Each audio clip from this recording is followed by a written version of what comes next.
Nós abramos nossas Bíblias no Evangelho de Lucas, capítulo 12. Vamos ler desde o verso 35. Cingidos estejam os vossos corpos e acesas as vossas candeias. Sede vós semelhantes a homens que esperam pelo seu Senhor, ao voltar ele das festas de casamento, para que quando vier e bater à porta, logo lhe abram. Bem-aventurados aqueles servos, a quem o Senhor, quando vier, os encontre vigilantes. Em verdade vos digo que ele há de cingir-se, dar-lhes lugar à mesa, e aproximando-se, os servirá. Quer ele venha na segunda vigília, quer na terceira, bem-aventurados serão eles, se assim os achar. Sabei, porém, isto, que se o pai de família soubesse a que hora havia de vir o ladrão, vigiaria e não deixaria arrombar a sua casa. Ficai também vós apercebidos, porque a hora em que não cuidais, o Filho do Homem virá. Então Pedro perguntou: Senhor, proferes esta parábola para nós ou também para todos?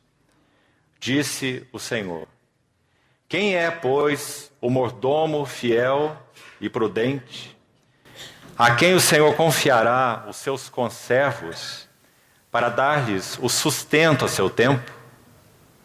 Bem-aventurado aquele servo, a quem seu Senhor, quando vier, achar fazendo assim. Ainda no livro de Atos, capítulo 2,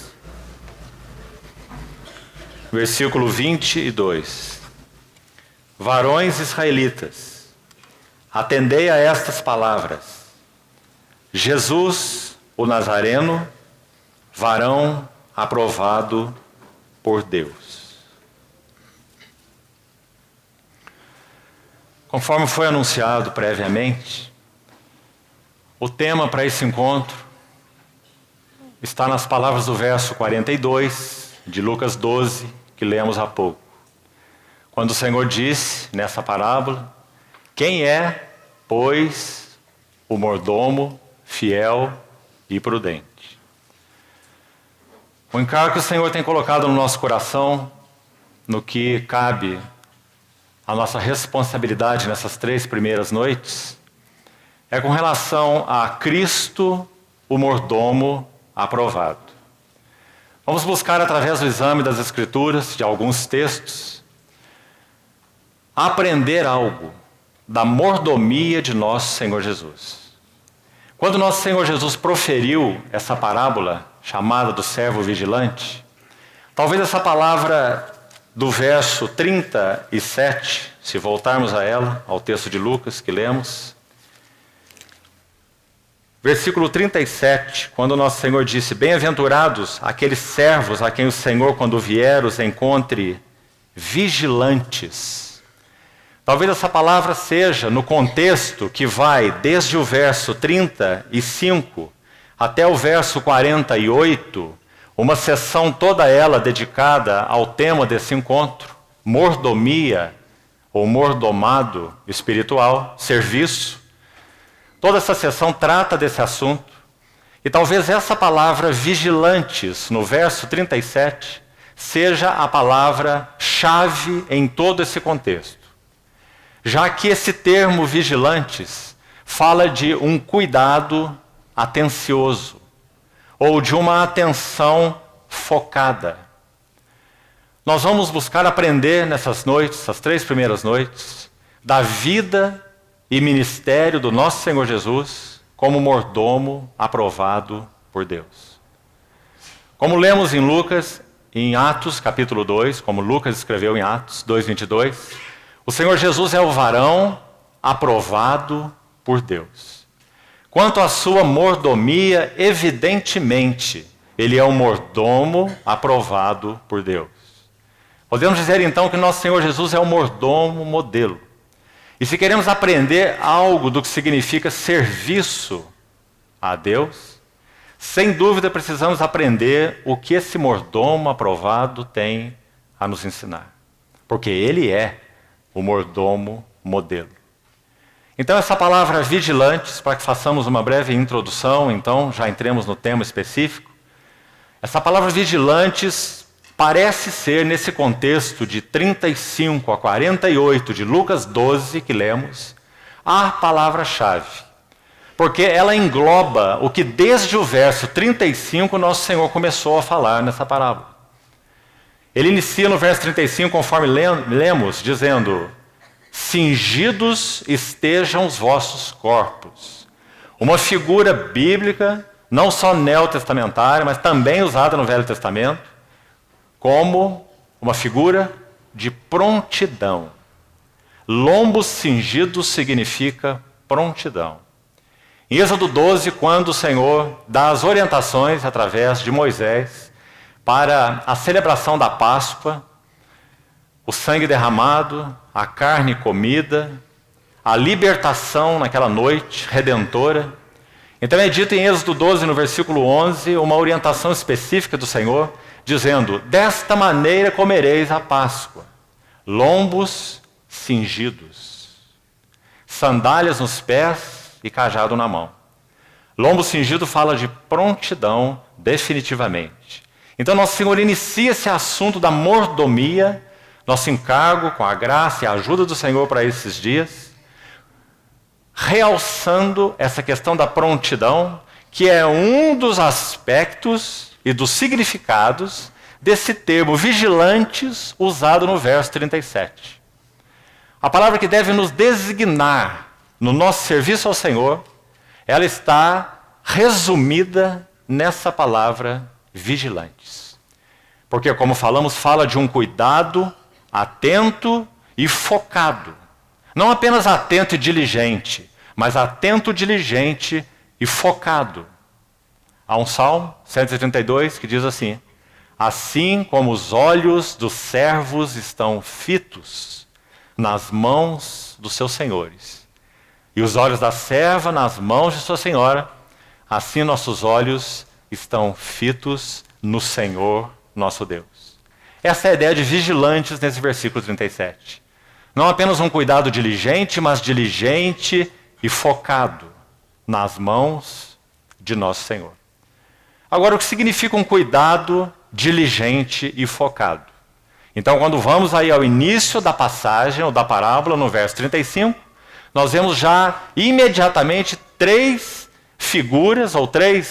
duas figuras e uma orientação específica, que combinadas nos ajudam a elucidar o que significa vigilantes. Ou seja, em primeiro lugar, como já falamos, lombos cingidos. Sabemos que, sobretudo, foi nosso Senhor quem tinha seus lombos cingidos. Nosso Senhor era cingido com a verdade. Nosso Senhor serviu com seus lombos perfeitamente cingidos. Então, aquele que fala essa parábola é o mordomo modelo, o mordomo aprovado. Lombos cingidos, prontidão. Logo em seguida, veja o verso 35 de Lucas 12. Acesas as vossas candeias. Muito nitidamente, em particular no Novo Testamento, candeia acesa fala de testemunho. Não se acende uma candeia para se colocar debaixo da cama ou do alqueire, mas num velador onde alumia todos os que entram na casa, como também nosso Senhor enunciou. Candeia acesa nitidamente fala de testemunho. Não se pode esconder uma cidade edificada sobre o monte, e nem se acende uma candeia para colocá-la debaixo da cama ou do alqueire. Então, a segunda figura, candeias acesas, testemunho. Nosso Senhor Jesus é a fiel testemunha. Ele é o testemunho de Deus. Então, sobretudo, se nós queremos aprender algo do que significa testemunho do Senhor, nosso Senhor Jesus é a testemunha. Então, quando ele fala sobre mordomia ou sobre serviço, assim ele orienta. Que vocês estejam prontos e que a vida de vocês seja um testemunho. Lombos cingidos e candeias acesas. Mas então ele agrega um terceiro elemento, veja aí no seu texto. Sede vós semelhantes a homens que esperam pelo seu Senhor. É dito que Consta na literatura que Martinho Lutero tinha um hábito interessante. Ele plantava uma árvore quase todos os dias. Então, certa vez perguntaram a ele: Lutero, o que você faria hoje se você soubesse que o seu Senhor voltaria amanhã? E ele disse: eu plantaria uma árvore. E com isso ele quis dizer: eu estou com meu coração e meu espírito pronto. Cingidos estejam vossos corpos, acesas as vossas candeias. E sede vós semelhantes a homens que esperam pelo seu Senhor. Prontidão, testemunho, expectativa. Somente essas três coisas combinadas podem nos ajudar a entender a palavra vigilantes, no versículo 37. O que é um servo vigilante? É aquele que tem seu corpo cingido, prontidão. É aquele que tem sua candeia acesa, testemunho. É aquele que tem um senso profundo de expectativa. Amado irmão, quais são as nossas expectativas nesse assunto mordomia e serviço ao Senhor?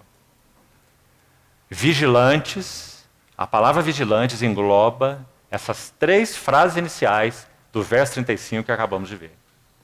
Agora, interessante que o conhecido erudito bíblico, Strong, fez aquele famoso dicionário ou concordância bíblica, ele define mordomo, a palavra no grego oikonomos, oikonomos, ou despenseiro.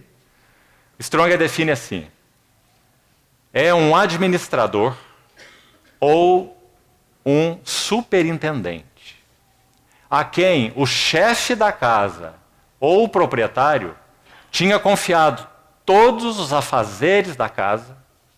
Esse indivíduo era nascido livre, era um liberto, ou, como era a maioria dos casos, era um escravo nascido na casa.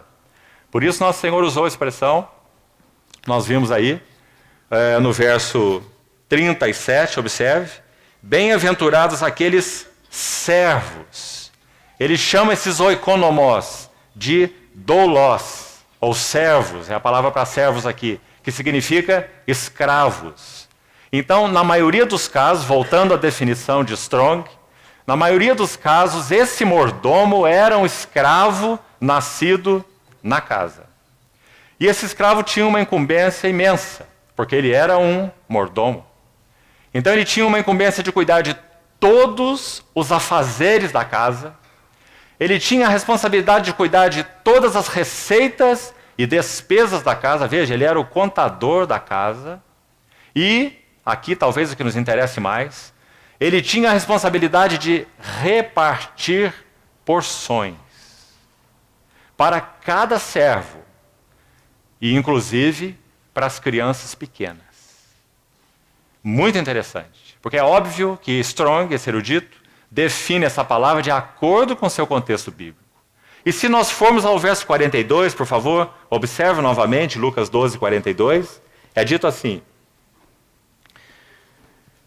disse o Senhor: quem é, pois, o mordomo? E aqui está a palavra que já citamos, oikonomos, mordomo, ou despenseiro, fiel e prudente, a quem o Senhor confiará os seus conservos. Essa era a tarefa do mordomo, como falamos.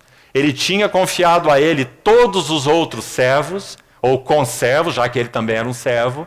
E qual era a sua responsabilidade? Olhe bem para esse versículo. Para dar-lhes o sustento.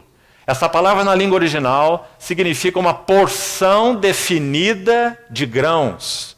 Uma porção de trigo, uma porção de cereal, uma porção grande, uma porção pequena. O mordomo tinha que ter sabedoria para que ele pudesse dar o alimento adequado para a pessoa adequada. Então isso está contido nessa palavra sustento, muito interessante. A palavra na língua original fala de uma ração específica de grãos. Porque a função do mordomo, como vimos, uma delas era dar alimento aos seus conservos, até aos pequeninos. E então, mais uma palavra interessante aqui, a seu tempo. Há duas palavras na língua original para tempo. Cronos, que fala de um tempo que se mede, de onde nós temos a nossa palavra cronômetro ou cronologia, um tempo específico, determinado, que se pode medir, mas também há a palavra kairos, que não se refere a tempo cronos. Kairos se refere a uma estação de tempo. Quando se fala sobre colheita, é tempo de colheita. Não se usa a expressão cronos, se usa a expressão kairos, ou é oportunidade de colheita. Kairos se refere a um tempo oportuno, a um tempo para algo definido. Quando é dito, não reconhecestes o tempo da vossa visitação, quando o Senhor visitou o seu povo, essa é a palavra aplicada. Então a palavra é a mesma aqui nesse versículo 42, esse mordomo, ele dá o sustento, ou a porção determinada de grãos, mas não apenas isso, ele dá a seu tempo. Não fora de tempo, mas no tempo oportuno, a porção oportuna. Irmão, quem de nós poderia se considerar um mordomo fiel e prudente? Quem de nós tem essa capacidade, senão o nosso Senhor Jesus Cristo? Só podemos servir como mordomos se esse que é o mordomo, com M maiúsculo, o mordomo modelo, tem sido formado em nós.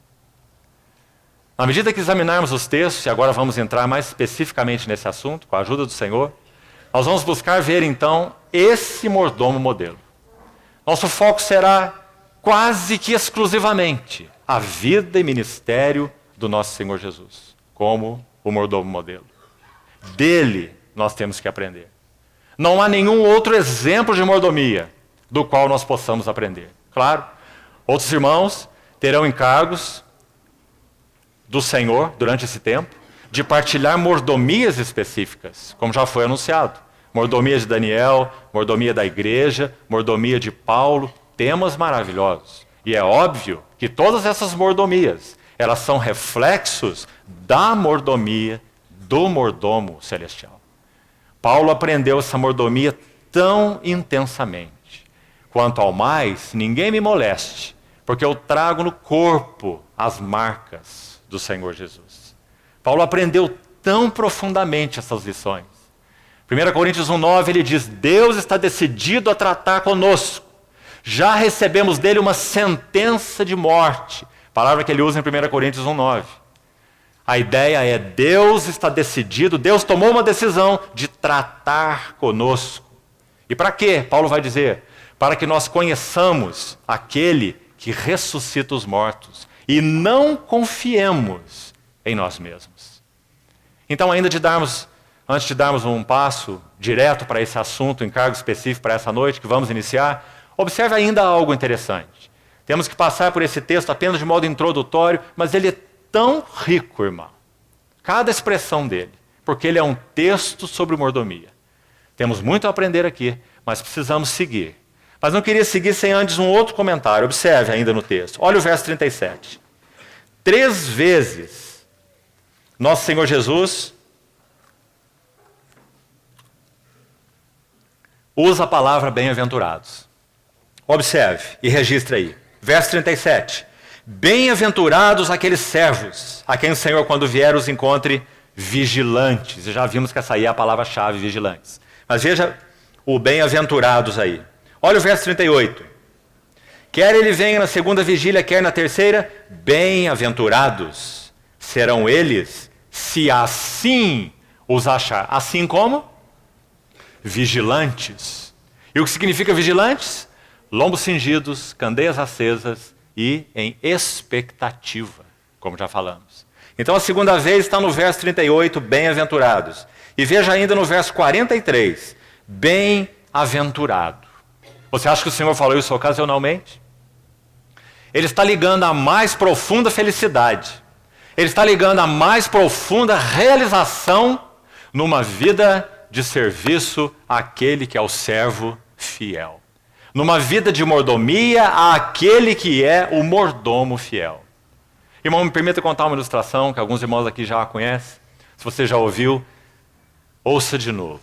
Quão inspiradora ela é. Certamente você já ouviu falar de George Whitefield. Esse precioso servo do Senhor. Mordomo do Senhor. Ele foi o primeiro homem a pregar fora de púlpitos. Os púlpitos eram considerados lugares sagrados. E aqueles que pregavam a palavra do Senhor até então só pregavam desses determinados lugares considerados consagrados para a pregação. George Whitefield foi o primeiro a deixar os púlpitos e pregar o evangelho nos campos. E ele ia àqueles que trabalhavam nas minas de carvão, aos mineiros de carvão. E quando ele pregava àqueles mineiros, ele diz que ele sabia quando a palavra de Deus estava penetrando aqueles homens brutos, acostumados àquele serviço rude, naquelas minas de carvão, um serviço terrível. Eles saíam das suas minas durante o dia, ao meio-dia, para as suas refeições. E quando eles saíam daquelas minas, se juntavam naqueles campos, George Whitefield estava lá e pregava o evangelho. E ele disse que sabia quando a palavra do Senhor estava penetrando os corações, porque eles tinham faces como faces de zebra. Eles deixavam aquelas cavernas de exploração de carvão com seu rosto cheio de fuligem, e quando eles ouviam a palavra do Senhor, as lágrimas escorriam pelos seus rostos e lavavam aquelas estrias nos seus rostos. Então Whitefield disse que sabia que então a palavra do Senhor estava penetrando os seus corações. Certa vez ele foi convidado para pregar a palavra numa determinada cidade. Ele deixou o lugar onde estava e fez uma longa jornada em lombo de animal para atingir uma outra cidade. Não havia tempo naquele dia que ele chegasse lá. Então viajou todo dia no lombo do animal e fez um pernoite em uma determinada estalagem. Quando ele chegou naquela estalagem, muitas pessoas, de alguma maneira, souberam que ele estaria ali e já estavam lá antes dele para ouvi-lo. Então ele desceu do seu animal e disse àquelas pessoas: eu não tenho forças para pregar essa noite. Eu preciso me recolher. Então ele tomou um castiçal, colocou uma vela, acendeu aquela vela e começou a subir as escadas para o seu aposento superior naquela estalagem, onde ele ia pernoitar. Quando ele chegou ao meio da escada, ele parou, virou para aquelas pessoas que estavam ali naquele, como que um saguão, e começou a pregar o evangelho. E pregou o evangelho até aquela vela se apagar, ou se acabar, de cima embaixo.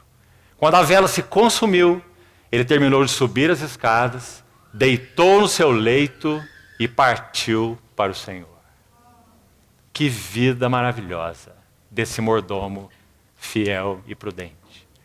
Esse que também tinha no seu corpo as marcas do Senhor Jesus.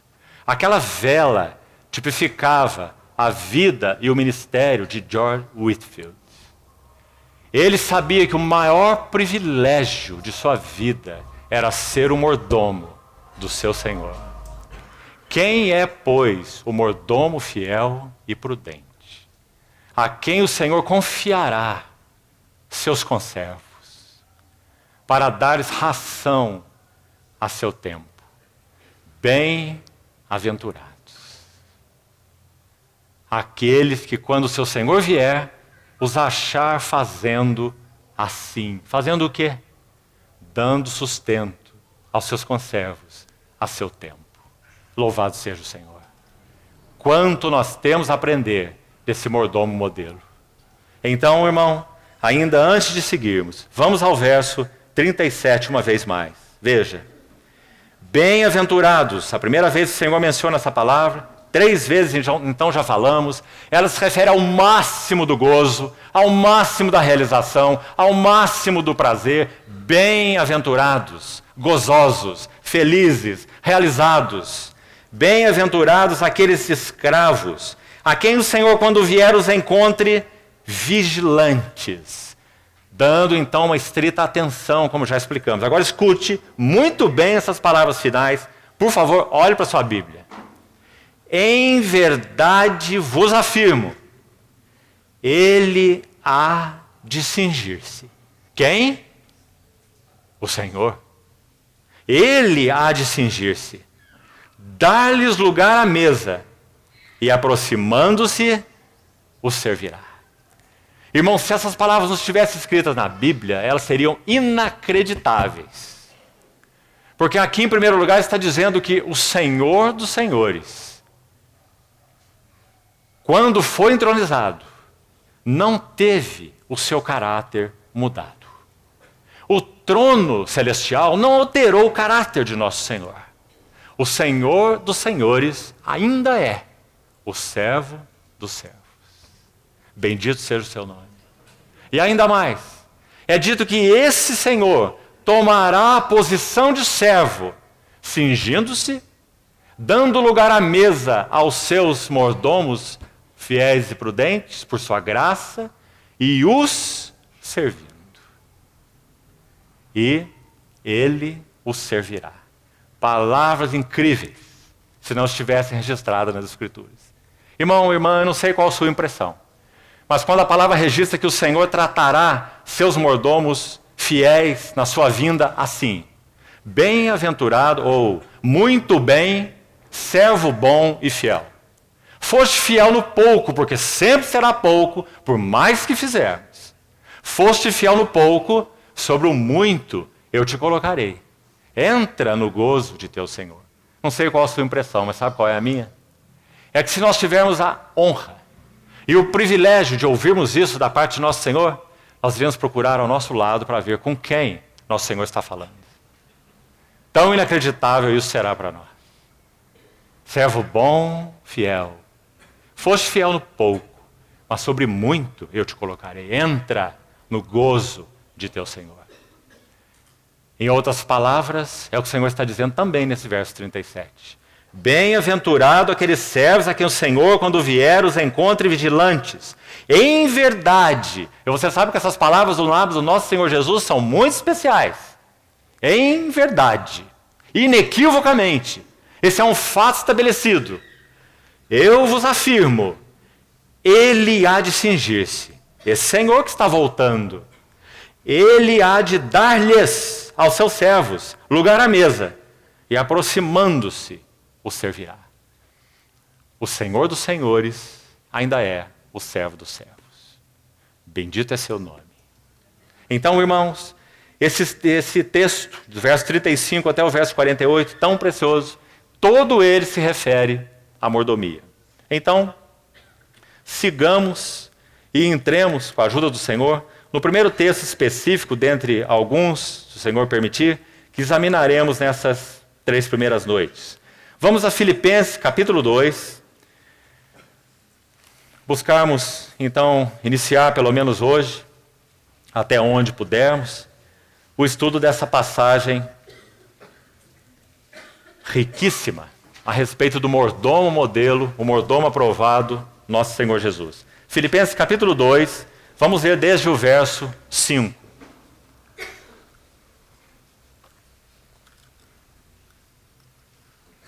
Filipenses 2, 5. Tende em vós o mesmo sentimento, ou o mesmo pensamento, a mesma mente, que também houve em Cristo Jesus.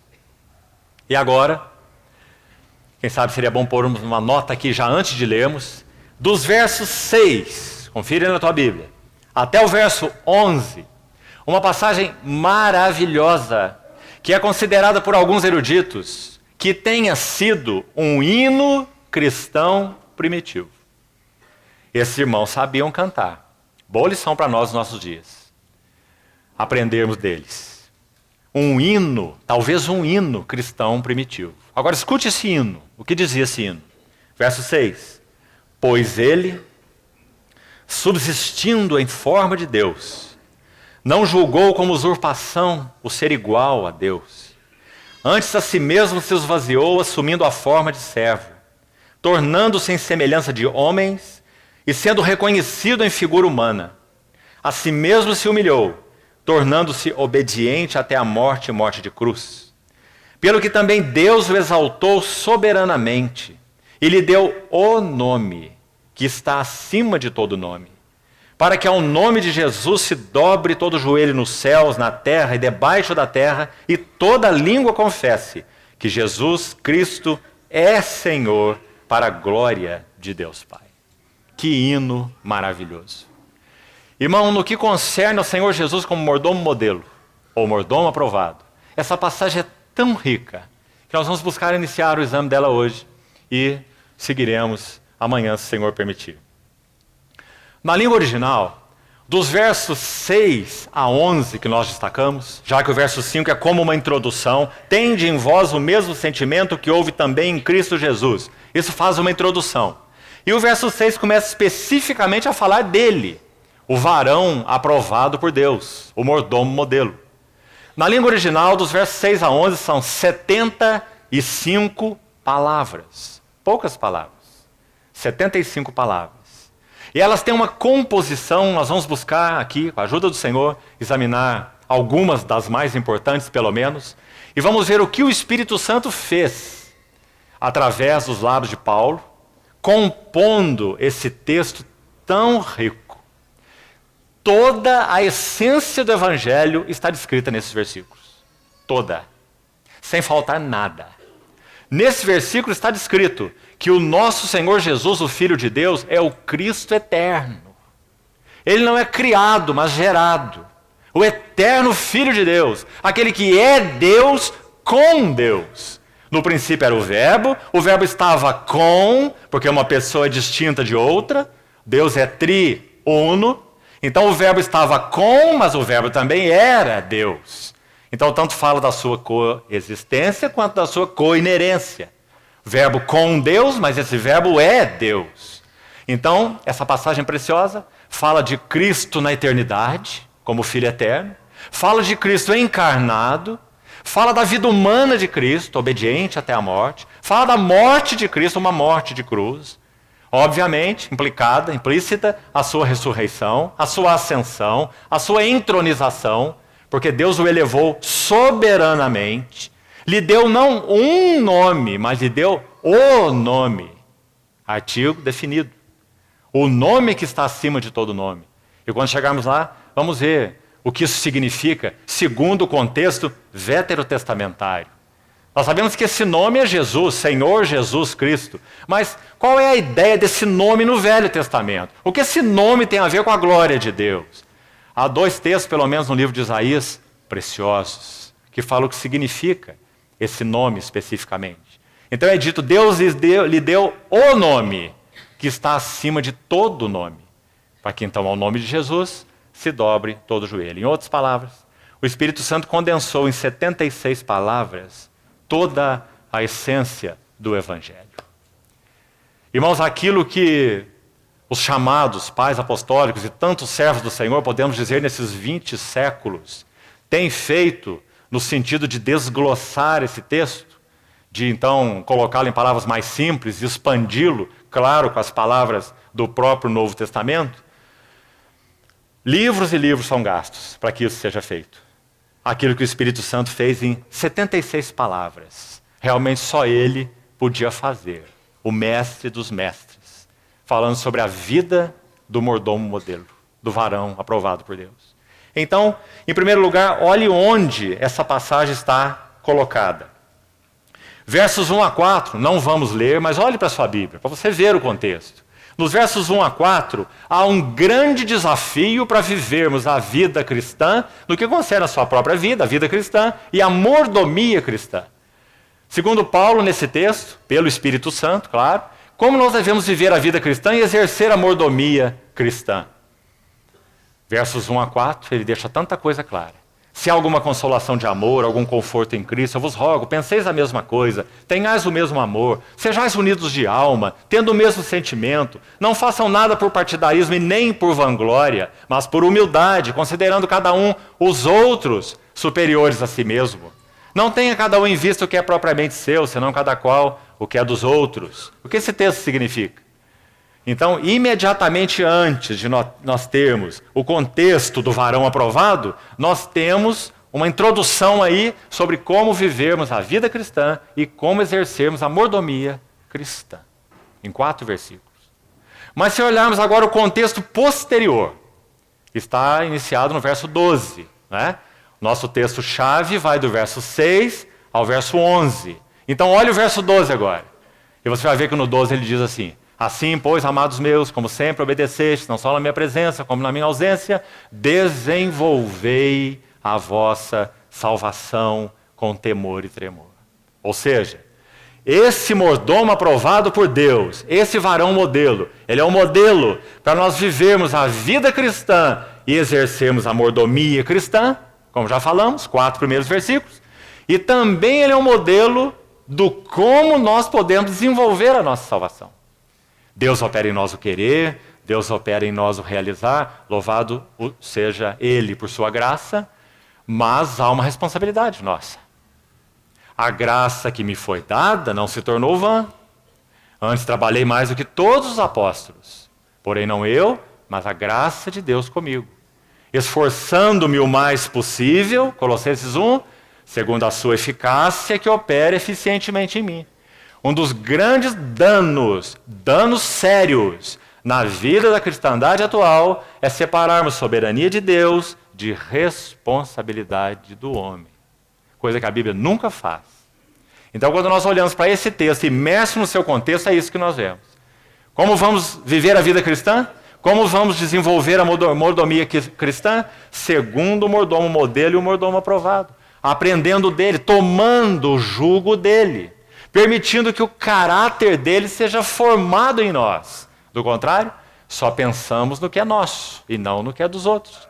Consideramos a nós superiores a todos os outros e nenhum dos outros superiores a nós, como está escrito aí no texto, pelo lado contrário, não é? Então aí está o mordomo aprovado por Deus, nos dando esse modelo. Por isso Paulo fez essa introdução de 4 versículos, 5 versículos, na verdade, né? Tende em vós a mesma mente, então, que houve nele.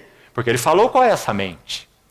Ninguém considere exclusivamente seu nada do que possui, Atos capítulo 2, não é? Ninguém considere superior ao outro, cada um cuide dos interesses não apenas de si próprio, mas também dos outros, etc. E no verso 12, desenvolvei vossa salvação. Então, versículo 6, vamos entrar nele já, diz assim: pois ele tende em vós esta mente, essa mesma mente que houve em Cristo. Pois, então ele começa a descrever o mordomo modelo. Ele, subsistindo em forma de Deus. Aqui precisamos parar um pouquinho. E que bom que nós temos servos do Senhor, sérios e eruditos nas línguas originais, para nos ajudar. Graças ao Senhor que nós, de maneira geral falando, não precisamos dedicar ao estudo do grego, porque na verdade hoje a igreja precisa mais de graça do que de grego. Mas também graças ao Senhor por aqueles que se dedicaram ao estudo das línguas originais. E quanto nós podemos beber nessas fontes preciosas. Esta palavra, subsistindo, foi escolhida, claro, propositalmente pelo Espírito Santo. A ideia dela é uma existência anterior. Então, quando ele vai falar desse filho, ele começa lá na eternidade, não aqui, nem na encarnação, nem na sua vida humana. Ele subsiste. E a palavra denota existência prévia, existência anterior. Ele subsiste em forma de Deus. Algumas versões de João Ferreira de Almeida, nosso em português, usam a palavra sendo, por exemplo. Ele sendo em forma de Deus, ou ele existindo em forma de Deus. Mas a palavra original mais específica. Ela não apenas diz que ele era e que ele existia, mas denota, a palavra denota uma existência anterior. Antes de qualquer coisa, ele era. Aquele que era, que é e que há de vir. No princípio era o Verbo, e o Verbo estava com Deus, e o Verbo era Deus, ele estava no princípio com Deus. O primeiro princípio é em Deus, não tem tempo, é eterno. O segundo princípio é o princípio da criação. Porque todas as coisas foram feitas por intermédio dele, sem ele nada do que foi feito se fez. Então também é aí que o Espírito Santo está usando Paulo para começar. Ele subsiste em forma de Deus. Agora, irmãos, não apenas essa palavra subsiste é preciosa para nós, mas a palavra forma é ainda mais. Sabe por quê? Essa palavra forma, na língua original, morfe, no grego, de onde nós temos a morfologia, no nosso português. Essa palavra é ainda mais importante. Veja o que ela significa, que interessante. Quando você vê uma borboleta voando, você não diz assim, veja aquela forma de borboleta. Você diz, veja aquela borboleta. Porque há uma realidade de vida ali dentro que faz com que ela seja como é.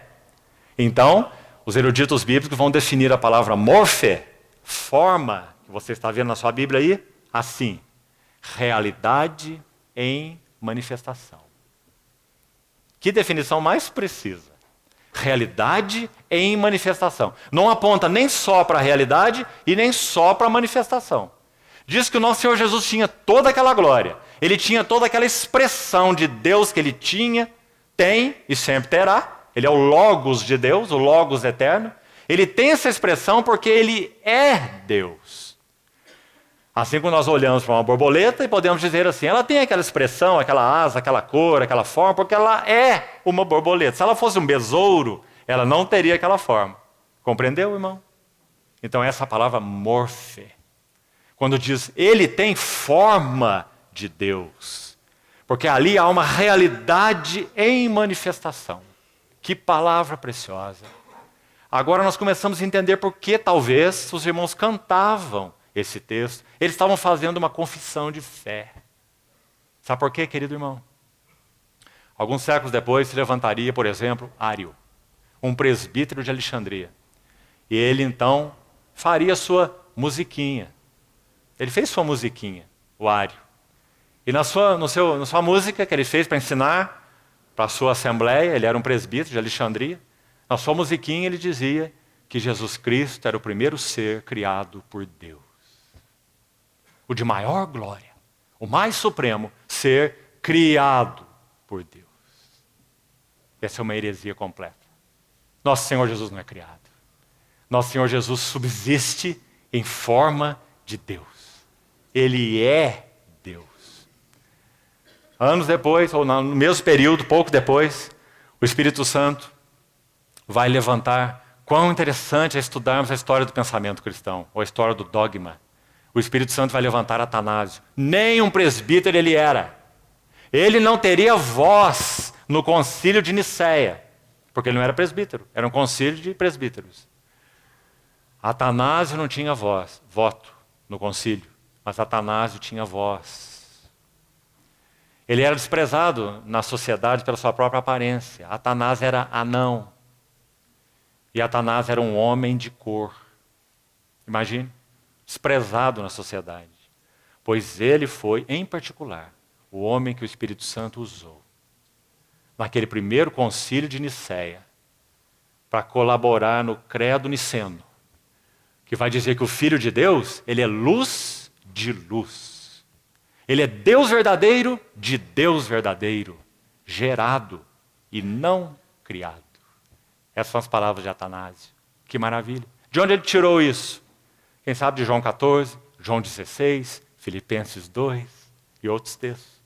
Ele subsiste em forma de Deus. Realidade em manifestação. Essa palavra forma, observe, no versículo 7, examine na sua Bíblia. No versículo 7 nós temos uma palavra, no final do verso 7, figura humana. Localizei na sua Bíblia.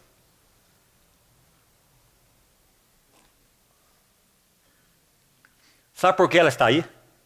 Se nós estamos tratando da Bíblia, a palavra verbalmente inspirada por Deus, então o Espírito Santo está fazendo propositalmente um contraste.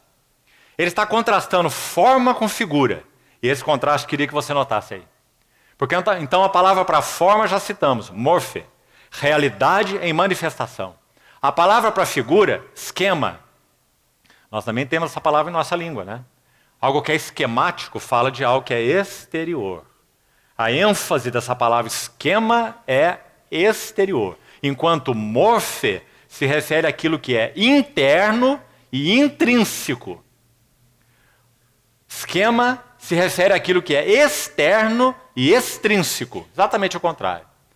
Então vai dizer que esse que é forma de Deus, Senhor Jesus, o Filho de Deus, ele se manifestou em figura humana, esquema humano. Consultando um outro texto, achei muito interessante, a tradução da Vulgata Latina, para essa expressão, usa uma palavra do latim que nós também temos em português, é a palavra hábitos. Quando o texto da Vulgata enuncia esse versículo, diz, ele foi reconhecido em hábitos de homem. Hábitos. O que isso significa? Que esquema, ou hábitos, ou figura, aponta para aquilo que é exterior. Fala de modo de ser, fala de estilo de vida. Aponta para questões externas. Então esse que é Deus, esse que subsiste em forma de Deus porque é Deus, ele se mostrou em figura humana, porque também ele é homem real. E aí com essa palavra, o Espírito Santo está dando substância. Para que homens de Deus, através desse texto e de muitos outros, possam tirar suas espadas e cortar muitas cabeças de hereges que diziam que o Filho de Deus, quando se encarnou, teve uma aparência humana, mas não era um homem real. Docetistas, por exemplo, e outros, não apenas eles. Então, forma e figura se contrastam. Uma fala da realidade intrínseca, outra fala da aparência extrínseca. Mas seguindo ainda, no verso 6, onde estávamos. Subsistindo em forma de Deus. Depois ele continua. Não julgou como usurpação o ser igual a Deus. Essa palavra usurpação também muito preciosa. Observe que nós estamos focando aqui, por enquanto, nesse mordomo aprovado, no que concerne ao seu ser eterno. Esse que é o Filho eterno de Deus. Esse que não começou no tempo. Ele é Deus com Deus, o Logos, o Verbo. Aí temos que começar. Se nós não começamos com Cristo na eternidade, nós erramos. Nós, por exemplo, diminuímos a amplitude da obra realizada na cruz do Calvário. Aquela obra só teve a amplitude e a profundidade que teve, porque quem morreu lá não é ninguém menos do que Deus, o Filho, feito carne, obviamente. O Deus homem. Então, essa palavra usurpação ainda se refere a Cristo na eternidade. Muito linda essa palavra, irmão. De novo, propositalmente escolhida pelo Espírito Santo. Se nós fôssemos aqui palavra por palavra nesse texto, até o versículo 11, íamos tomar a conferência inteira. Então estamos selecionando as principais. Então olhe para essa palavra usurpação. Ela significa que ele não considerou que ser igual a Deus era um prêmio. Esse é o sentido da palavra usurpação. Ser igual a Deus não era um prêmio para o Filho, porque o Filho é Deus. Então esse é um primeiro sentido, importante. Segundo sentido, da mesma palavra.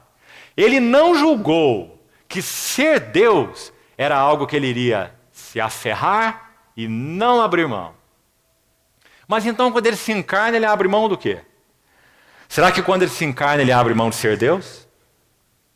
Do que ele se esvazia? Como diz esse texto também. Quando nosso Senhor Jesus ora, a sombra da cruz, digamos assim, em João 17, aquela magnífica oração, santo dos santos da Bíblia, como alguns a chamam, ele diz assim, Pai, João 17, versículo 5, e agora, Pai, glorifica-me contigo mesmo, com aquela glória, escute bem, aquela glória que eu tive junto de ti antes que houvesse mundo. Se nós quisermos uma resposta bíblica para do que o Senhor, o Filho eterno, o Logos eterno, do que ele se esvaziou, quando ele se encarnou, a resposta está aí. Ele se esvaziou da sua glória. Por isso ele ora em João 17. Glorifica-me com aquela glória que eu tive junto de ti, antes que houvesse mundo. E o que significa esvaziar da sua glória? Não significa esvaziar-se de sua natureza. Isso é uma impossibilidade absoluta, até pela lógica. Como que aquele que é Deus vai deixar de ser Deus? Ele vai resolver deixar de ser Deus? Ele não pode fazer isso consigo mesmo. Não é óbvio? Então, que absurdo considerar-se que Deus, que o Verbo, o Logos eterno, se esvazia da sua divindade e passa a ser homem e agora ele não mais é Deus. Claro que isso é uma heresia. Então ele esvazia da sua glória. Em outras palavras, ele não se aferra às suas prerrogativas divinas. Que prerrogativas ele tinha? De ser adorado, ele é Deus. Ele é aquela pessoa da divindade na qual toda a glória de Deus se expressa. Quando nós estivermos diante dele, nós não veremos a glória repartida em 3, Nós veremos toda a glória da divindade na face de Cristo, como Paulo diz em Coríntios. E por isso, contemplando essa face, nós somos transformados de glória em glória, na sua própria imagem. Então, quando Paulo vai dizer não, ele não julgou que era um prêmio ser igual a Deus, ele é Deus. E por outro lado também, ele não se aferrou ao fato de possuir essa glória de Deus e dizer, não abro mão, não importa o que aconteça. Então o que ele fez? Vamos seguir o versículo? Antes, verso 7, a si mesmo se esvaziou. E a palavra aqui, ekenosen, na língua original, de onde vem as chamadas teorias kenóticas ou da kenosis. Lá de séculos atrás, que o Espírito Santo, irmãos, bendito seja esse Consolador, levantou irmãos, arautos, com a verdade nos seus lábios, para decepar essas cabeças, como nós falamos, daqueles que, se o Espírito não levantasse esses servos para fazê-lo, nenhum de nós estaria aqui nessa noite, porque nós não teríamos mais evangelho nenhum. Então o Espírito Santo levantou os seus arautos, para que a verdade do evangelho fosse mantida límpida, pura, algumas delas impossíveis de compreensão. Trindade, 3 pessoas subsistindo numa mesma essência, a encarnação do Verbo de Deus, 2 naturezas em uma única personalidade, são verdades incompreensíveis para nós, que nós conhecemos e tocamos por revelação. Cremos porque é assim que a palavra de Deus o diz, e mais do que cremos, nos assombramos, adoramos o nosso Senhor, porque assim é. Então o Espírito Santo fez isso e continua fazendo todos estes séculos, para que a essência do Evangelho não seja perdida. Então, quando nossos irmãos possivelmente cantavam essa passagem como um cântico, agora nós sabemos o que isso significa. Eles estavam cantando um credo, eles estavam cantando uma confissão, que o Espírito Santo preservaria por 20 séculos, por sua graça, como tem preservado. Então ele se esvaziou, já vimos do quê? De sua glória, daquela posição na qual ele tinha prerrogativa de ser cultuado, prerrogativa de ser adorado, e tudo mais o que significa ser o Filho de Deus e ter a glória de Deus. Então, esvaziou a si mesmo. Outra expressão importante aqui é a si mesmo.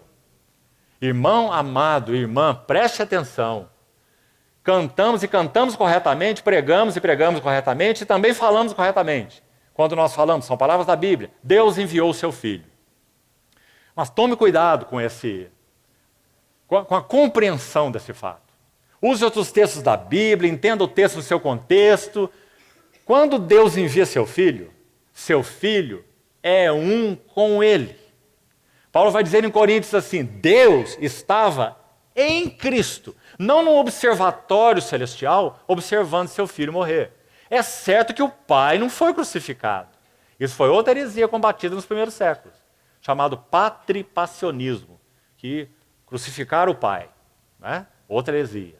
Mas é fato que a Trindade é irrepartível.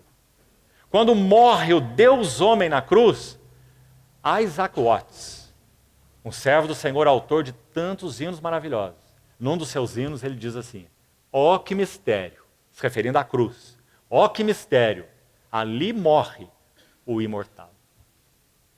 Esse é o mistério. Quem está morrendo ali é o Deus homem. Não faça secção. Quem morre ali é o homem, porque Deus não morre. Não introduz sua lógica nesses assuntos, irmão. Quando o verbo se faz carne, Deus, homem, tudo que ele faz, tudo que ele pensa e tudo que ele sente, pensa e faz como Deus, homem, inseparavelmente. Não podemos fazer uma dicotomia na pessoa do Senhor Jesus. Ele morre como Deus homem, ressuscita como Deus homem, foi entronizado como Deus homem. A humanidade está lá entronizada porque ele é homem, continua sendo homem, sempre será homem. Deus, homem, bendito seja o seu nome. Por isso a encarnação foi uma das verdades tão combatidas nos primeiros séculos. Porque se esse assunto fosse maculado, nós perderíamos o Evangelho. Nós perderíamos o significado da cruz. Nós não teríamos redentor nenhum. Nosso redentor tinha que ser 100% Deus, tinha que ser 100% homem. E assim ele o foi. Deus não poderia enviar um anjo para nos redimir, porque um anjo não é Deus. e um anjo não é homem. Nosso Redentor teria que ser Deus para responder à altura da justiça, santidade e glória de Deus. E tinha que ser homem, assumindo natureza humana, com espírito humano, com alma humana e com corpo humano, porque um dos servos de Deus, por exemplo, século passado, escute, séculos primevos, disse assim, Gregório de Nazianzo, da Capadócia, um servo do Senhor importante, do segundo concílio geral da igreja, o concílio de Constantinopla, muito usado pelo Senhor naquele concílio, Gregório de Nazianzo. Escute o que ele disse. Nada do que Cristo não assumisse, ele poderia salvar. Que maravilhosa frase. Se Jesus não assumisse espírito humano, ele não poderia salvar o espírito humano dos homens. Se ele não tivesse alma humana, ele não poderia salvar nossa alma humana. Se ele não tivesse corpo humano, ele não poderia salvar o nosso corpo humano. O que Cristo não assumisse, ele não poderia salvar. Significa que ele teria que ser um homem absolutamente completo, como nós somos, com tudo que nós temos, menos o pecado. Agora, irmãos, dizer menos o pecado é muito simples. Sabe por quê? O homem não foi criado com pecado. Pecado não faz parte da criação de Deus. Pecado não faz parte da imagem e semelhança de Deus no homem. Pecado foi um intruso na criação de Deus. Então o autor de Hebreus vai dizer muito claro que ele foi feito semelhante aos irmãos em tudo, mas sem pecado. Mas ele assumiu tudo que o homem é. Então esvaziou-se, voltemos ao texto, esvaziou-se a si mesmo, não foi esvaziado. Aí nós estávamos. O Pai não o esvaziou. Então não tem aquela ideia, como falamos, que o Pai enviou o seu Filho, e o Filho é o sofredor, e o Pai é o impassível. Não faça isso, irmão. Não faça. Até na nossa experiência humana tão limitada, diante da grandiosidade desses assuntos, isso seria uma impossibilidade. Como um pai que minimamente ame o seu filho, entregaria seu filho a tais sofrimentos de forma impassível. Impossível. Muito mais o Pai das luzes, o Pai celestial. Então, a si mesmo ele se esvaziou. Podemos dizer assim, quem sabe, para entendermos isso um pouquinho melhor. No conselho eterno da divindade, algo ocorreu. Antes do tempo, antes que houvesse um só ser criado, não havia nada, só a Trindade. No conselho eterno da divindade, o Filho se apresentou ao Pai para ser cordeiro de Deus. E o Pai o aceitou e o elegeu. Então o Apocalipse vai dizer que o Cordeiro foi morto desde a fundação do mundo. E Pedro vai dizer na sua carta, 1 Pedro 1, que o seu sangue foi conhecido com efeito antes da fundação do mundo. Antes. Então, a si mesmo se esvaziou. Essa voluntariedade é maravilhosa quando olhamos para o Filho de Deus. Ele se apresentou no conselho eterno da Trindade. Ele se ofereceu. Ele, como que disse ao Pai, eis-me aqui, envia-me a mim. Ele a si mesmo se esvaziou, assumindo a forma de servo. Vamos destacar de novo essa expressão aqui, forma de servo. Veja aí. E por quê? Porque ela contrasta com forma de Deus, claro. A mesma palavra, morfé. Então, se ela significa uma realidade em manifestação, então a palavra forma de servo significa que ele é plenamente servo. Essa é a sua realidade e por isso ele assim a manifesta. Por que o Filho de Deus não se encarnou e não se fez um rei? Por que o Filho de Deus não se encarnou e não se fez um nobre? Porque essa não era a sua realidade. A realidade dele é que ele é um servo. Então aquele que tem a forma de Deus se mostrou em forma de servo. Em outras palavras, a essência de Deus foi expressa na essência do servo. Irmãos, isso fala muito ao nosso coração. Qual é o caminho para expressarmos o que realmente é a essência de Deus? É quando expressamos a essência do servo. Forma de Deus, forma de servo. Lembra daquele levante que estava prestes a ocorrer naquele grupo, que acho que poderíamos chamar de os 12 obtusos. Vai de Mateus até o Judas, os 12. O Senhor falava, ensinava, mostrava, com todo o seu amor, gentileza, paciência, os amava, mas eles não podiam compreender nada, ainda, até que o Espírito Santo descesse. Né? Então, houve um momento que estava próximo um levante naquele grupo, porque a mãe de um deles, segundo um dos relatos dos evangelistas, é dito que ela se aproximou do Senhor e fez aquele pedido que você sabe. Né? Na verdade, ela não pediu. Ela era mais velha em idade, então ela deu uma ordem para o Senhor. Ela disse, Senhor, manda. Está mandando o Senhor mandar. É uma mulher bastante ousada essa. Então ela diz, Senhor, manda que na tua glória esses meus 2 filhos se assentem, um à tua direita e outro à tua esquerda. Mãe é igual, faz 20 séculos pelo menos. Né? Querendo um filho de cada lado na glória do Senhor. Então manda que esses meus 2 filhos se assentem, um na tua direita e um na tua esquerda. Nosso Senhor olha para eles e diz, vós não sabeis o que pedis. Podeis vós beber o cálice que eu estou para beber? E eles responderam como crianças pequenas fazem. Quando você pergunta, você pode fazer isso, filho? Você consegue? Ele nem sabe direito o que isso significa, nem o que vai implicar, mas ele faz assim. Né? Consegue. Então o Senhor pergunta, vocês podem beber o cálice que eu estou para beber? O que eles respondem? Podemos. E nosso Senhor diz, bebereis o cálice. Tiago bebeu o cálice num gole só, quando o seu pescoço foi passado ao fio da espada. João bebeu o cálice dia a dia, por talvez mais de 90 anos, tomando a cruz e seguindo o Senhor, dia a dia. Tiago e João. Mas ali eles não entendiam nada de nada. Então eles disseram, podemos. Então o Senhor diz, bebereis o cálice, e etc. Então é dito logo à frente, que os discípulos, os 10, se indignaram com os 12. Lembra-se do texto? Por que eles se indignaram com os 12? Talvez pudesse pensar assim, esses 12 são presunçosos. Como é que se pede uma coisa dessa para o Senhor? Mas, irmãos, sinceramente eu creio que eles se indignaram porque os 2 chegaram na frente deles. Deixaram 10 para trás. Não é? Só tem uma direita e só tem uma esquerda. O João aqui, o Tiago ali e os 10 não sei onde iam ficar. Então eles se indignaram com aqueles 10. E o levante estava a ponto de ocorrer, porque eles não compreendiam nada sobre mordomia ao Senhor. E o mordomo modelo, o mordomo aprovado, aquele que se esvaziou a si mesmo e assumiu a forma de um escravo, ele está ali entre eles. E o que ele vai dizer? Sabeis que entre os povos, os seus governadores os dominam, e os maiorais exercem autoridade sobre eles. Mas entre vós não será assim. Pelo contrário, aquele que quiser ser grande entre vós, esse vos servirá. E aquele que quiser ser o primeiro entre vós, esse será o vosso servo. Que palavras do nosso Senhor.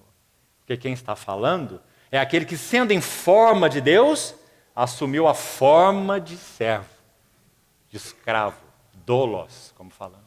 Que maravilha, irmãos, esse provavelmente hino cristão primitivo. Quanta verdade, a essência do Evangelho, a vida do mordomo celestial. Vamos seguir um pouquinho mais e já estamos quase concluindo. Nós vamos, por enquanto, deixar essa expressão forma de servo e vamos ilustrá-la com Isaías capítulo 42. E aqui por hoje encerraremos. Isaías capítulo 42. Forma de servo. Isaías 42, vamos ler desde o verso 1. Eis aqui o meu servo. Vamos parando por um momento. Se formos parafrasear essa expressão, eis aqui o meu servo, Isaías usa dezenas de vezes no seu livro essa expressão eis. Se você ler com cuidado esse texto, você vai observar isso. Que o texto de Isaías, você vai observar que ele usa dezenas de vezes o eis. E essa palavra eis é muito específica no hebraico. Há algumas versões, por exemplo, no inglês, que trazem o sentido dela, o sentido de contemplem. Então, se fôssemos parafrasear aqui o que Isaías quer dizer, nós teríamos que colocar um ponto de exclamação na frente desse eis. Porque a ideia é, observem, com cuidado, com atenção, contemplem, seria ainda uma melhor palavra. Eis, como Isaías usa. Eis, contemplem, uma exclamação na frente. Então ele continuaria assim, este aqui é o meu servo. Contemplem, este aqui é o meu servo, a quem eu sustenho. É o meu eleito, em quem a minha alma se compraz, e eu pus sobre ele o meu espírito. Vamos falar um pouquinho desse texto tão rico. Então, primeiro essa expressão contemplem. Depois, o meu servo. Há 5 capítulos no livro de Isaías, vou apenas citá-los, merece nosso estudo. Embora não seja nosso foco para esses dias. Todos eles, pelo menos. Vamos a alguns outros amanhã, se o Senhor permitir. Isaías 42, registra aí. Isaías 49. Isaías 50. Isaías 52 e 53. 5 capítulos. Esses 5 capítulos contêm os chamados cânticos do servo em Isaías. Sabe por que eles são tão importantes? Acho que nem precisamos dizer. Porque são os cânticos do servo. Se nós queremos contemplar o mordomo modelo, o mordomo aprovado está em um bom lugar. Por isso estamos aqui entrando hoje, aí onde vamos encerrar hoje. Se o Senhor permitir, seguiremos amanhã com outros cânticos do servo, até onde pudermos. 42, 49, 50, 52, 53. Cânticos do servo. Quão lindos eles são, porque eles são messiânicos. No sentido literal, eles se referem a Israel, como servo e povo do Senhor. O escolhido de Deus no tempo do Velho Testamento era Israel, onde Deus, então, habitando, se manifestaria a todas as nações. Seu povo escolhido, seu Israel. No sentido profético, esse servo é o servo do Senhor, o Verbo encarnado, o Senhor Jesus, claro. Então, há 2 sentidos do servo aí. O que nos interessa aqui é o segundo aspecto, o servo do Senhor Cristo, o Senhor Jesus. Então, eis aqui o meu servo. Esse servo disse assim em João 4,34. Minha comida consiste em fazer a vontade daquele que me enviou. Então, a essa expressão, meu servo, precisamos unir essa ideia. Meu servo, por quê? Porque o foco desse servo, único, ninguém o tiraria desse curso, era fazer a vontade do seu Pai. Então o Pai Celestial pode dizer, contemplem. Que linda essa palavra eis, não é, irmãos? Contemplem. Este é o meu servo. Minha comida consiste em fazer a vontade daquele que me enviou e realizar a no singular, porque ele está se referindo à cruz, a sua obra. João 4,34. Também no capítulo 5, logo em seguida, é dito assim, eu desci do céu, não para fazer a minha vontade, mas para fazer a vontade daquele que me enviou. Então essa expressão, meu servo, significa que ele veio para fazer a vontade do Pai, única e exclusivamente. Logo em seguida é dito, a quem sustenho. Que expressão interessante, se conhecemos as páginas dos 4 evangelhos. A quem sustenho. Nosso amado Pai Celestial sustentou a vida do Verbo encarnado desde a sua infância. Naturalmente falando, na sua infância ele teria sido morto, se não fosse o sustento do Pai Celestial. Ele fugiu para o Egito, ele voltou para Nazaré, por causa da perseguição. O Pai Eterno estava sustentando o seu servo, para que o seu servo voluntário, no sentido da sua apresentação, e eleito, no sentido da escolha do Pai, ele realizasse cabalmente o seu ministério. Ele não o poderia sem o sustento do Pai pelo Espírito Santo. Por isso Hebreus vai dizer assim, que foi pelo Espírito Eterno, Hebreus 9, que o Senhor Jesus suportou a cruz e não fez caso da ignomínia. Pelo Espírito Eterno. Então o Verbo encarnado foi concebido no ventre da Virgem pelo Espírito Santo, sustentado pelo Espírito Santo, pelo Pai através do Espírito Santo, na sua infância, na sua juventude, sustentado no deserto quando tentado por Satanás. Se o Senhor permitir, estudaremos esse assunto na última sessão, na segunda-feira. Aquelas 3 tentações do servo no deserto, o que elas significam, o que elas implicaram para ele, o que elas implicam para nós. Então ele foi sustentado no deserto. Há um texto tão impressionante no livro de Hebreus que muitíssimo provavelmente se refere ao Getsêmani, quando diz que ele orava com forte clamor e lágrimas, orações e súplicas a quem o podia livrar da morte. A ideia, querido irmão, de muitos estudiosos é que quando o Senhor orou daquela maneira no Getsêmani, com lágrimas, com súplicas, aquele que o podia livrar da morte, esse livrar da morte não se refere a livrar da cruz, nem poderia. Nosso Senhor veio para a cruz. Ninguém o faria entrar por outro caminho, não é? Com relação a esse caminho da cruz. Então, que morte era essa? Que morte? Ele orou para ser livrado da morte. O texto é muito claro. E não tem tradução errada no português, não. Pode estudar o texto original, você vai ver. Ofereceu com forte clamor e lágrimas, orações e súplicas a quem o podia livrar da morte. Que morte? Sabe o que vão dizer os estudiosos? Escute a beleza disso. Nosso Senhor Jesus, sendo homem como nós somos homens, ele temia que no Getsêmani mesmo, ele poderia ter um colapso. E ali morrer. Então ele ofereceu com forte clamor e lágrimas, orações e súplicas no Getsêmani a quem o podia livrar da morte. Para quê? Para que ele fosse sustentado. Eis aqui o meu servo, a quem sustenho. Para que ele fosse sustentado até onde? Até quando? Até a cruz do Calvário. Quando ele teria aquela hora abominável, irmão. Aquela hora que sequer ele mesmo poderia compreendê-la até que chegasse lá. Que hora, que experiência do nosso Senhor. O Verbo encarnado, Deus, homem, dizendo, meu Pai, por que me desamparaste? O que mais ele disse no Getsêmani? Minha alma está profundamente angustiada até a morte. O que ele tinha dito pouco antes? Que direi eu, Pai, salva-me dessa hora, para que você veja que ele não orou para que fosse livre da cruz. Que direi eu, Pai, salva-me dessa hora? Pois precisamente para esta hora é que eu vim. Estava muito claro para ele. Ele nunca orou para se ver livre da cruz, irmão, nosso Senhor. Nunca. Essa era a sua missão. Ele se encarnou com isso em vista. Então, sigamos um pouquinho mais. Já concluímos. Este é meu servo, a quem sustenho, meu eleito, Monte da Transfiguração. Este é o meu filho, o meu eleito, a ele ouvi. Meu eleito, em quem a minha alma se compraz. Por favor, irmão, mantenha rapidamente esse texto marcado aí. Abra o Provérbios capítulo 8.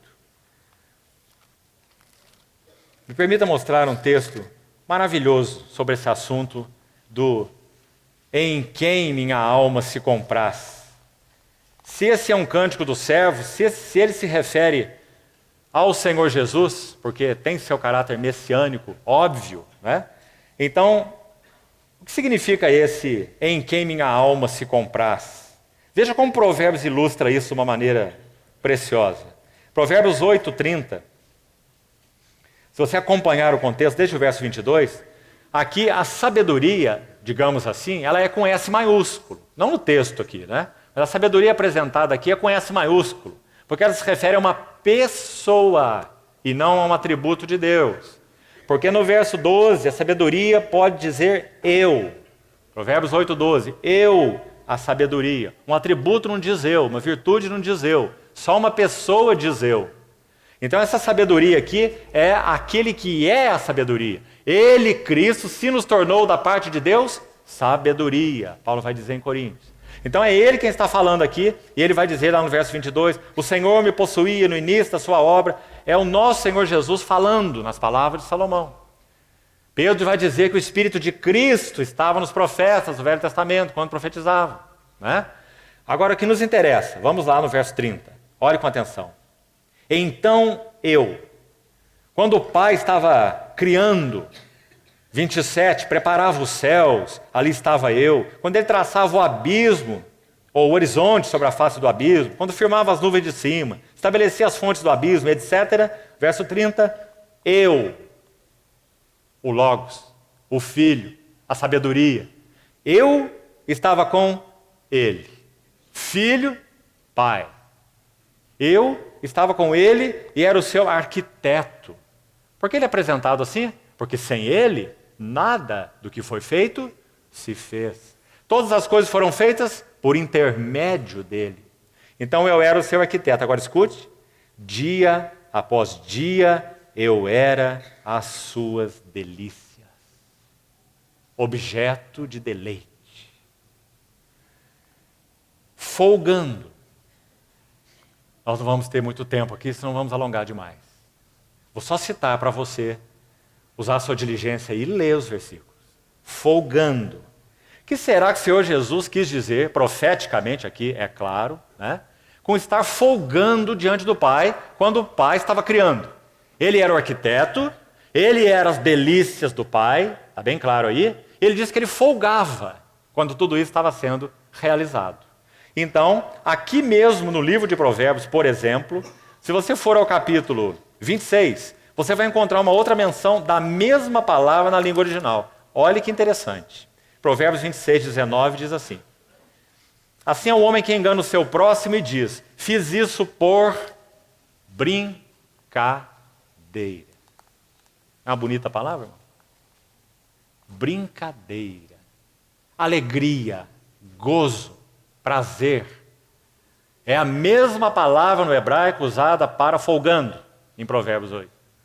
Está dizendo que quando o Pai realizava todo aquele trabalho maravilhoso, 3 coisas, digamos, estavam acontecendo. Primeira coisa, o Pai tinha no Filho as suas delícias.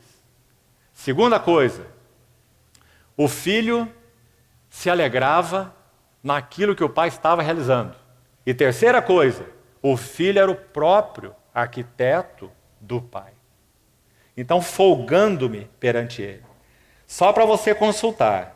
Primeiro livro das Crônicas, no capítulo 15, no verso 29, a mesma palavra também é usada no hebraico. Quando diz que a arca estava entrando em Jerusalém, Davi estava ali no êxtase da sua alegria, não é? Dançando, e aí 1 Crônicas 15, que citamos, 15, 29, vai dizer folgando, a mesma palavra.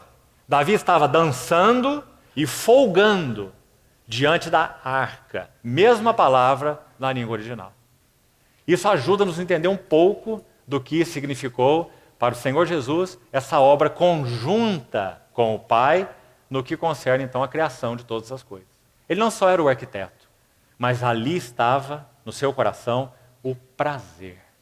Eu folgava, eu me alegrava, eu gozava naquilo que o Pai estava fazendo. Né? Que maravilha essa palavra. Eu era suas delícias, folgando-me perante Ele em todo o tempo. E aí o versículo continua no 31. E eu achava as minhas delícias entre os filhos dos homens. Sabe, irmão, que esses versos 30 e 31 fazem um prenúncio mesmo de Cristo e da igreja? No verso 30, Cristo é as delícias do Pai. No verso 31, os homens são as delícias de Cristo. Olha aí com atenção. O Pai acha as delícias do Filho, e o Filho acha as delícias nos filhos dos homens. Um prenúncio de Cristo e da igreja. Então, concluindo lá, Isaías 42. Pus sobre ele meu espírito.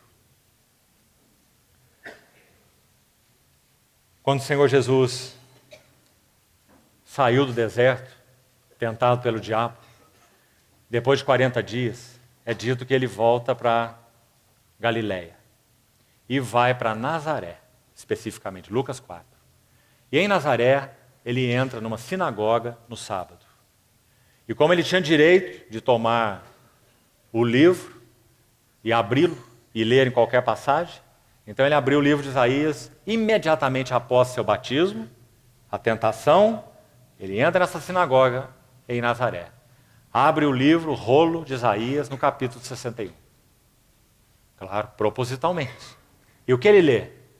O Espírito do Senhor está sobre mim, pelo que me ungiu para evangelizar os pobres, pregar aos cativos, e etc. Pus sobre ele meu Espírito. Que maravilha. O Senhor Jesus não só foi concebido pelo Espírito, nosso Senhor Jesus foi ungido pelo Espírito. Quem sabe seria bom nós abrirmos aí nossa Bíblia num texto, Atos 10. Abra, por favor, irmão. Atos 10, versículo 38. Veja qual é a implicação disso. O Senhor nos ajude porque nós somos tão desequilibrados, no sentido de separar a divindade da humanidade do nosso Senhor Jesus. Olha o que diz Atos 10, verso 38. Quando Pedro está pregando na casa de Cornélio, ele diz assim: como Deus ungiu Jesus de Nazaré. Poderíamos pensar, olha, ele é Deus, é o verbo encarnado de Deus, é o Todo-Poderoso, é o arquiteto de Deus, nele foram criadas todas as coisas, nada do que foi feito se fez sem ele. Por que ele precisava ser ungido pelo Espírito Santo? Porque ele é homem, por isso ele precisava ser ungido pelo Espírito Santo. Deus, homem. Então Pedro vai dizer, como Deus ungiu a Jesus de Nazaré com o Espírito Santo e poder, o qual andou por toda parte fazendo bem, curando todos os oprimidos do diabo, e olha essa frase, porque Deus era com ele. Isso está explicando Isaías 42. Pus sobre ele o meu Espírito. Pedro está explicando, Deus ungiu a Jesus de Nazaré com o Espírito Santo e poder. Então, vamos concluir por aqui hoje. Nosso Senhor Jesus, irmãos, é o mordomo modelo de Deus. Tudo que nós temos a aprender sobre serviço está nele. Tudo que temos a aprender sobre mordomia está nele. Quão maravilhoso é saber que ele não apenas é Deus, mas que ele é homem. Aquela palavra que Tiago aplica a Elias, muito pode bem ser aplicada a ele. Homem como nós, sujeito aos mesmos sentimentos. Aliás, Hebreus 5 diz exatamente isso sobre os sacerdotes. Ele tinha que ser capaz de condoer-se dos ignorantes e dos que erram. Esse foi o nosso Senhor. João 2, é dito que ninguém precisava ensinar para ele o que era a natureza humana.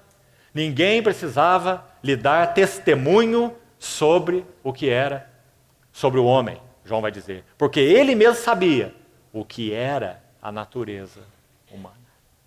Que maravilhoso mordomo nós temos.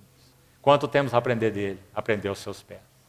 Então, se o Senhor permitir, amanhã à noite voltamos, ainda nessas sessões dos cânticos do servo, para aprendermos um pouco mais sobre esse mordomo modelo. O Senhor continue falando aos nossos corações, queridos irmãos.